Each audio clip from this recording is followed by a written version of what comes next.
Strong room തുറക്കണമല്ലോ. ഇന്നലെ പേരാമ്പ്രയിൽ കണ്ടില്ല, ഇന്ന് പാലക്കാട്. ഇന്നും ഡയറി മറന്നു അതെടുക്കാൻ. 4-ാം തീയതി ഇത്ര കാര്യപ്പെട്ട് എഴുതാനുള്ള എന്ത് ഡയറിയാണ് നിങ്ങൾ അതിൻ്റെ ഉള്ളിൽ മറന്നു എന്നുള്ള സംശയമാണ് ഇപ്പോൾ നാട്ടുകാർക്കുള്ളത്. ഈ നാട്ടിൽ എന്ന് പറയുമ്പോൾ അതിൽ സഖാക്കളും സംഖ്യകളും പെടൂല കേട്ടോ. കാരണം ഓർക്ക് ഇതിൽ പരാതിയില്ല. പരാതി ഉള്ളത് ഇവിടെ കൂടിയാണ്. സ്ട്രോങ് റൂം എന്തിനാണ് തുറക്കേണ്ടതെന്നൊക്കെ ചോദിച്ചിട്ടുള്ള പരാതികളാണ് ഉള്ളത്. ഡയറി മറന്നു വെച്ചു അല്ല ഇപ്പം രണ്ടിടത്തും പറയുന്നുണ്ട്. ഏതായാലും ഇപ്പം എല്ലാ കാര്യങ്ങളും സിസ്റ്റത്തിലാണ് എന്നൊക്കെ പറഞ്ഞ് ആ രീതിക്ക് കാര്യങ്ങളൊക്കെ പോകുമ്പോൾ ഇവിടെ ഓരോരുത്തർ ഇപ്പോഴും ഡയറിയും കാര്യങ്ങളൊക്കെ എഴുതിയിട്ടും പിടിച്ചിട്ട് നല്ലതാണ് എഴുത്തൊക്കെ, അതിലൊന്നും നമ്മൾ സംശയമില്ല.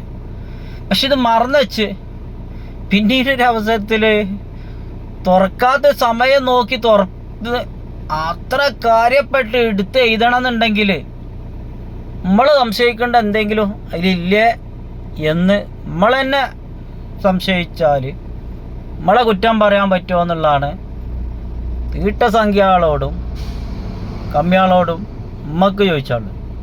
അപ്പം എങ്ങനെ ഏറെക്കുറെ